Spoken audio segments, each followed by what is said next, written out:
ഏറ്റുമാനൂരിലെ ഷൈനിയുടെയും പെൺമക്കളുടെയും ആത്മഹത്യയിൽ ഭർത്താവ് നോബി ലൂക്കോസിന് ജാമ്യം. കോട്ടയം ജില്ലാ സെഷൻസ് കോടതിയാണ് ജാമ്യം അനുവദിച്ചത്. കഴിഞ്ഞ 28 ദിവസമായി നോബി റിമാൻഡിൽ കഴിയുകയായിരുന്നു. വിവരങ്ങളുമായി കോട്ടയത്ത് നിന്ന് മിഥുൻ അയ്യപ്പനുണ്ട്. മിഥുൻ, എന്തൊക്കെ ജാമ്യ വ്യവസ്ഥകളോടെയാണ് നോബിക്ക് ഇപ്പോൾ ജാമ്യം അനുവദിച്ചിരിക്കുന്നത്? പ്രതി നോബിക്ക് ജാമ്യം നൽകരുത് എന്നുള്ള ശക്തമായിട്ടുള്ള വാദമാണ് പ്രോസിക്യൂഷൻ ഉന്നയിച്ചിരുന്നത്. പ്രധാനമായും നോബിക്ക് ജാമ്യം നൽകിയാൽ തെറ്റായ സന്ദേശം സമൂഹത്തിന് നൽകും.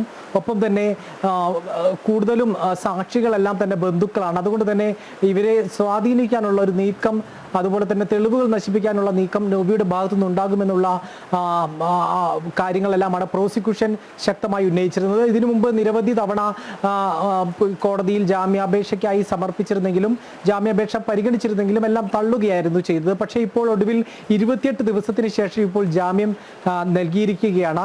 കഴിഞ്ഞ 28 ദിവസമായി റിമാൻഡിലായിരുന്നു നോബി. പ്രധാനമായും പോലീസ് പറയുന്നത് പിന്തുടർന്നുകൊണ്ട് ഈ ഷൈനിയെ മാനസികമായി പീഡിപ്പിച്ചതിന് പിന്നാലെയാണ് ഷൈനിയും മക്കളും ആത്മഹത്യ ചെയ്യാൻ തീരുമാനിച്ചത്. ആത്മഹത്യയിലേക്ക് ഷൈനിയെ തള്ളിവിടുകയായിരുന്നു നോബി എന്നുള്ള വാദമാണ് പ്രോസിക്യൂഷൻ ഉന്നയിച്ചിരുന്നത്. പക്ഷേ പിന്നീട് അത്തരത്തിൽ ഇതിന്റെ എല്ലാം പിൻപറ്റിയാണ് ആത്മഹത്യാ പ്രേരണ കുറ്റത്തിനടക്കം കുറ്റം ചുമത്തി ഇയാൾ അറസ്റ്റ് ചെയ്തിരുന്നത്. പക്ഷേ നിരന്തരമായിട്ടുള്ള വാദങ്ങൾക്ക് ശേഷം പലതവണ ജാമ്യം തള്ളിയതിനു ശേഷമാണ് ഇപ്പോൾ ഒടുവിൽ ഇപ്പോൾ ജാമ്യം നൽകിയിരിക്കുന്നത്. ഈ പ്രതിഭാഗം വാദിച്ചിരുന്നത് നോബിക്ക് ഈ ആത്മഹത്യയിൽ ബന്ധമുണ്ട്, അല്ലെങ്കിൽ നോബി കാരണമാണ് ആത്മഹത്യ ചെയ്തത് എന്ന് തെളിയിക്കുന്ന തരത്തിൽ ഒരു തെളിവും ഹാജരാക്കാൻ പ്രോസിക്യൂഷന് സാധിച്ചിട്ടില്ല എന്നാണ് പ്രതിഭാഗം കോടതിയിൽ വാദിച്ചിരുന്നത്. ഏതായാലും ഇപ്പോൾ നോബിക്ക് ജാമ്യം നൽകിക്കൊണ്ടുള്ള ഒരു ഉത്തരവാണ് ഇപ്പോൾ കോട്ടയം ജില്ലാ സെഷൻസ് കോടതിയുടെ ഭാഗത്തുനിന്ന് ഉണ്ടായിരിക്കുന്നത്. ശരി, കോട്ടയത്ത് നിന്ന് മിഥുൻ അയ്യപ്പനാണ് വിവരങ്ങൾ നൽകിയത്.